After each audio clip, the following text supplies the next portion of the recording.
I'm your host, Mary Copeland. This infotainment podcast explores how to live your best life now and well into retirement.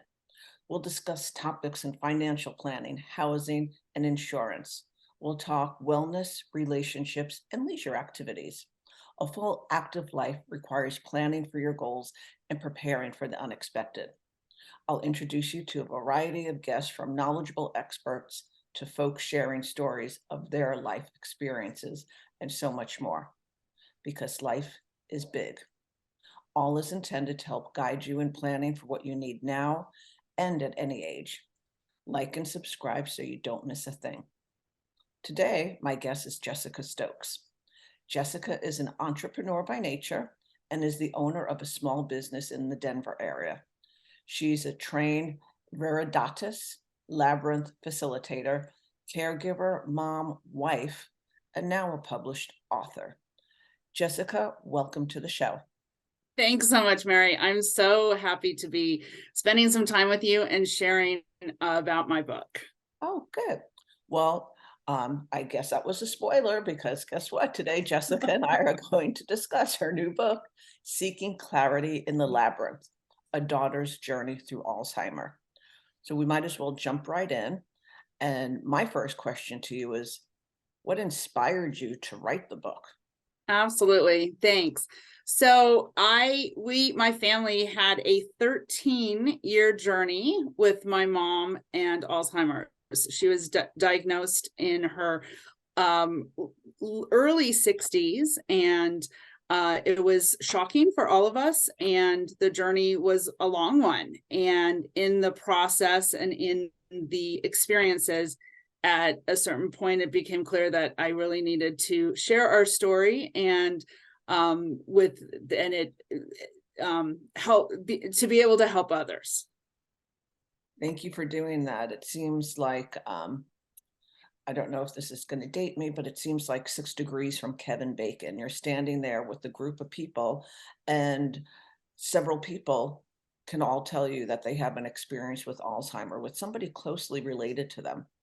So I think your book is definitely something that was needed and is needed for so many. Thank you. Let's do this. How did you recognize, let's talk about your mom's cognitive issues. How did you recognize that your mom was having some issues? Yeah, it was such an interesting thing. It was early on, and so many times it seems as if people are late to sometimes it's later than people recognize when they are actually seeing those signs.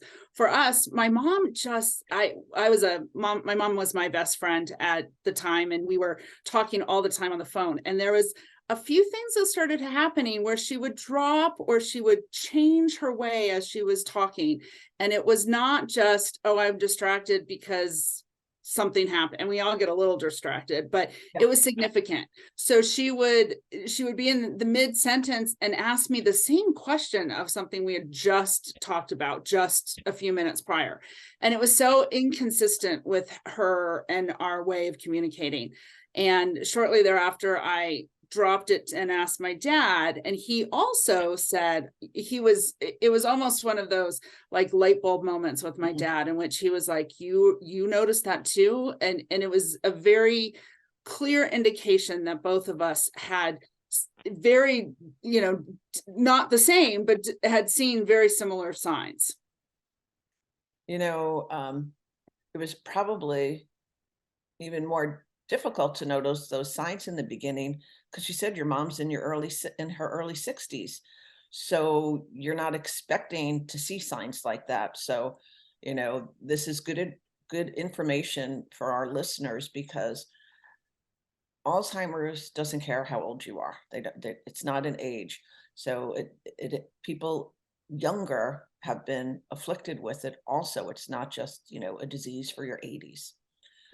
Yeah, and I think it's one of those interesting things that we all now, because you're right, Kevin Bacon, 6 Degrees of Separation, absolutely. And we start to wonder, are we showing signs? We left the kettle on, and not all those signs are really dementia or Alzheimer's. So it is important to start having those conversations with your doctor and and your fellow, the people around you, to see what they're seeing.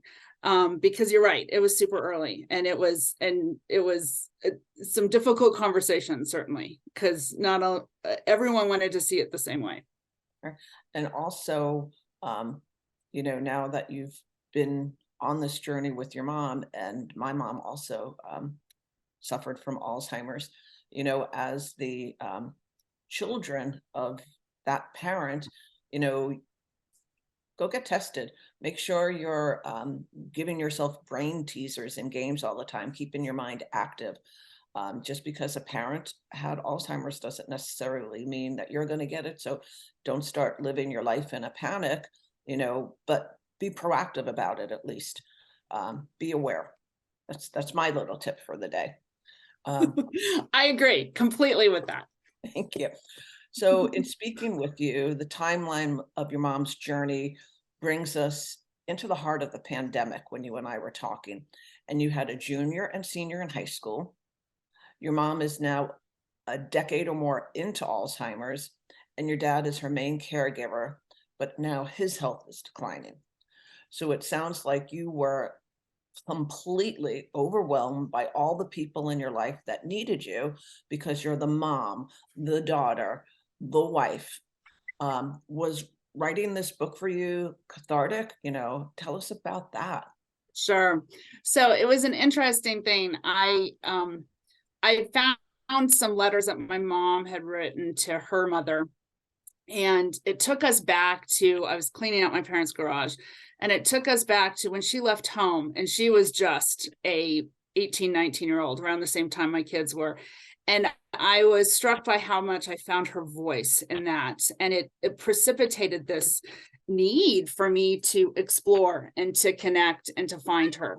And in doing so, I started writing about and exploring through, I'd always been a writer, a journaler, and I started writing stories about mom. And in doing so, I reclaimed a sense and memories of her. And as we were really losing her, I was able to see her in a new light. And it absolutely was cathartic. My goodness, it was as if I was writing my way through my grief. It was, and then I started writing about actually the journey we were on, not just memory and stories, but the actually what was happening. And it became this really wonderful way to work through the process. It was pretty amazing, actually, and good, because there was pandemic, there was a lot of things going on, but it was a wonderful way to utilize my time, actually. Can you tell us what a labyrinth is? And I'm asking this because it's in the title of your book, and it's also in your bio. So I definitely have the sense that a labyrinth is an important piece to this journey. Absolutely. So one of the things, so a labyrinth is it is not a maze. So there's, if you imagine a pathway, a walking pathway, in which and they're oftentimes labyrinths are found connected to churches, sometimes botanical gardens, sometimes just open spaces. They're often connected to city spaces, that sort of thing. So it's a walking path, and there's one entry in and one entry out. So the idea is, or the intention is, you're not going to get stuck like you would in a maze. However, it can feel very maze-like, because the path twists and turns about itself. So you may be going in one direction and do a quick turnaround, a 180-degree turn, and you're going in a different direction. And so personally, that's a labyrinth. My personal relationship to it is both my mom and also my aunt, who also had Alzheimer's and also passed in the time we were navigating my mom's 13-year journey. Both were very interested in labyrinths, and they actually had built a labyrinth in my parents' backyard in Salida, Colorado. And so they both were interested, and I had been walking the labyrinth with them. And as I navigated Mom's journey, I started really connecting with it, as I was with my parents often, and I would often walk their labyrinth, and really started to dive into the experience as a space that was both meditative and also very healing. It was like getting a hug every time I walked the labyrinth. Can you tell us what a trained veriditas is and also pronounce it properly for me? Sure, it's actually veriditas, and Very it good. is an organization that really helps to promote and helps to connect labyrinths throughout the world. So there are multiple, and it's, the labyrinths have been around forever. It goes back way to, like, there's cave paintings that have labyrinths in them. There's been a resurgence in the past 30 years. In the 90s, there sort of became this newer recognition and need for both people seeking their own journeys. And as we saw, lots of different things come into, there's looking for ways to connect to in a spiritual way, or a way to just connect in a meditation, all those sorts of things. So there's a big revival. And it's actually the center point is in San Francisco at the Grace Cathedral with and that's sort of the focal point. But again, it's worldwide. And so in my explorations, I realized that I really needed to know more and connect more with Labyrinth. So that was my desire to train. And actually my aunt was also, I don't know if she was trained, but she took a class way back in the 90s. So that's how she learned about labyrinths, and again, started making them. So it was kind of a gift to yourself. Absolutely. It was a gift to myself. You and I have chatted prior to our podcast today. So I would love it if you can tell us about how you really used the labyrinth with your mom at their house, because that was a beautiful story. So Mom, I always walked the labyrinth with my mom before Alzheimer's. And I think my mom and my aunt built it in the early, like 2002. My kids, I found some pictures of my kids when they were super little in it. And so we always walked it. And sometimes it was fun. Sometimes I was like, oh, let's go walk the labyrinth, Mom. Okay. As Mom had started to navigate with Alzheimer's, I really made a point always when I was visiting to walk it with her or my dad. And it became this cool metaphor of, one time I was walking, they were in front of me, and then the path changed, and then I was behind them, and then it changed again, and I was in front. And there was this interesting thing of who's following who in these journeys of life. So whereas as a child, I'm following, but then suddenly I'm the leader. And somehow there was this interesting metaphor for our journey with Alzheimer's, which at a certain point really shifted. And I started to become more and more of a support for my dad, and really helped start to make decisions for my dad. As Mom continued in her she wasn't able to walk the path as well, because you have to focus.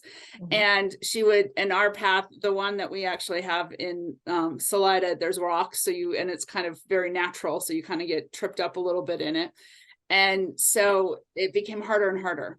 So towards the end, I would just take her, and we would walk to the center, and we would sit in the center, and we would just still experience it and still feel it and still connect with it. So there really is no right or wrong way to connect with the labyrinth. It still felt like we were honoring and connecting, that had nothing to do with the illness, nothing to do with her losing her memory, but we just could sit and still experience nature and the beautiful space and the beautiful views, and just the sense and the feeling of being in the center.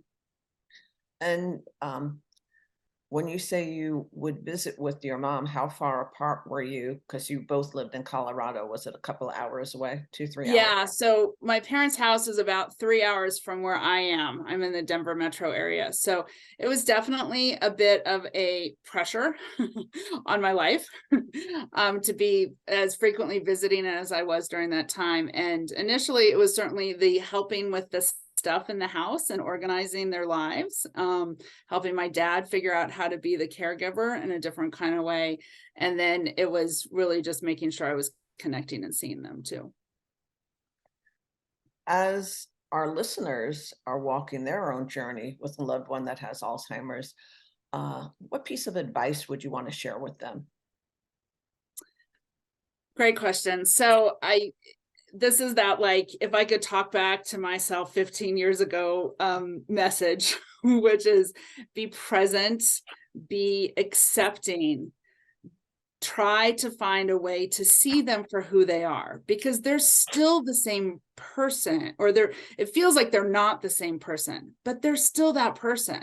So we have a tendency, inclusively, sometimes with Alzheimer's, we have a tendency to dismiss it or let it go or say, oh, it's the disease, or I already lost them. You lost them, or we've lost a version of them, but they're still there. So it's so important to still honor and value their integrity and who they are. I have I reference in my book an analogy of when a snake sheds its skin. So when a snake sheds its skin, it literally comes out and you're left with this, crumply version of itself.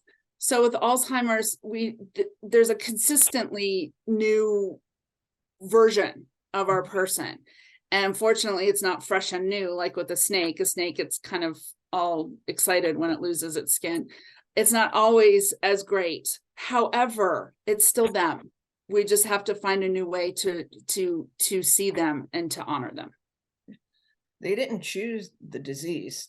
Nobody would choose Alzheimer's if they had a choice. No. But they are still there. I remember we were at, I want to say it was a rehabilitation center with my mom and dad in North Carolina, because my mom had a fall, I believe, and it was around the holidays. And they had residents in this room, large room, a hall, and there was a class there from one of the local schools singing Christmas carols. And my mother was sitting there in her seat singing along. The music is a connector for a lot of Alzheimer's patients. And that music, at that moment, my mom was there in that room the way I remembered her. So just keep looking and creating new memories. Music is, you're so correct about music, Mary. I mean, it is so interesting to me. I had a very similar experience with my mom, very, very close to the end. And she loved Christmas music. And same thing. She was able to hear and sing and listen. And it triggers those like really old music is like one of the first things we connect with, or sound is one of the first things we connect with. So it's also one of the last things. So, music becomes such an important bridge and is just a super powerful way to connect with our loved ones. Yeah. And play their music. Don't play your own. You want the music that they're familiar with. So that's a little tip there too. 2 tips from Mary today. You had told me that your mom moved into a memory care community. What prompted going from being cared for at home by your dad to moving into a memory care community? So that was a really hard decision for our family. Mom had expressed early on an interest that she had some fear about being in a community. Mm-hmm. And dad didn't want her to not be with him. He really intended to take care of her to the very, very end. However, my dad's health became the concern. So, and this is such a common thing that happens with caregivers, that caregivers are so focused on their person that they sometimes start to ignore their own health. In a very short time, my dad he had multiple joint replacements, but needed a new hip, and he was having trouble walking. So that became this sort of very clear, he could not take care of mom, recover from his own hip replacement that ended up having some complications that before we knew it, that's what happened. Also the stage that we had started to go into became a stage that really needed more, the intention that can happen at a community that we weren't really able to do. The interesting thing that happened was she really actually loved it. She was able to settle into it. She was able to have the structure, and she was able to have really found this beautiful peacefulness that happened at the last 2 years of her life. That when she was with dad, she was pretty agitated, not because she didn't want to be with dad, but she wanted to still help. She wanted to still be responsive the way that she had always been in their lives. And it became a gift that we didn't know at the time. In a 6-month period after my dad's hip replacement, he also had a quadruple bypass heart surgery. So his heart was really broken in that period of time. And so we really needed to shift what was happening for both of them, for both of their health. And it ended up being a gift. We need to wrap up. And even though I don't want to, because I could talk to you for hours, but can you just tell us real quickly how, share with our listeners how you chose the memory care community that your mom moved into? So that also was an interesting challenge. Where my parents lived in Salida, there was not a lot of options. So there was a more traditional kind of facility feeling that didn't quite have as the kind of care we wanted. We were very much interested in something in a community that focused on memory care. And she was still pretty young, and we really wanted to have a place that would really honor and see her for what was happening and the loss of her memory. The great news is there's so many options now. There's really tremendous, beautiful communities out there that are very focused on really the sort of the attention to the patient. So a patient attention care, or that is just so lovely. So it was actually 2 hours from dad. So it was a little bit of a drive, but it was, and we had worked, dad at the time was very connected to, he still is, the Alzheimer's Association, as am I. And we had some really wonderful support from the local community that there was that had helped us, gave us some recommendations of some lovely facilities. So we were able to find one that fit her perfectly, and it was smaller, and she was able to have a lot of attention. So it sounds like you prepared a list of what the needs were. You did a lot of touring, and you were able to find what matched up best for your list. And it takes some legwork. So I'm glad you found a perfect place. And also, thanks for sharing. And pardon me? I was just going to say another tip about that is that it's much easier to do it when you're not in the throes of it being a emergency.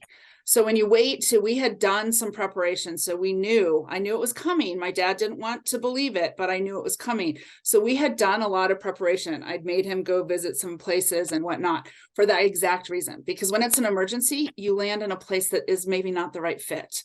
But if you plan and have options, even if they're not great, or even if you think that it's never going to happen, then when the time comes, you're able to make the move appropriately. That is so spot on. The crisis mode makes it so difficult emotionally and financially, physically at times. So thanks for sharing that tip with us, that you did start this research in advance. And also, I heard you mention that the Alzheimer's Association has played a big part in your family's journey through this. And I know I told you I did the walk with my dad for my mom a few years ago.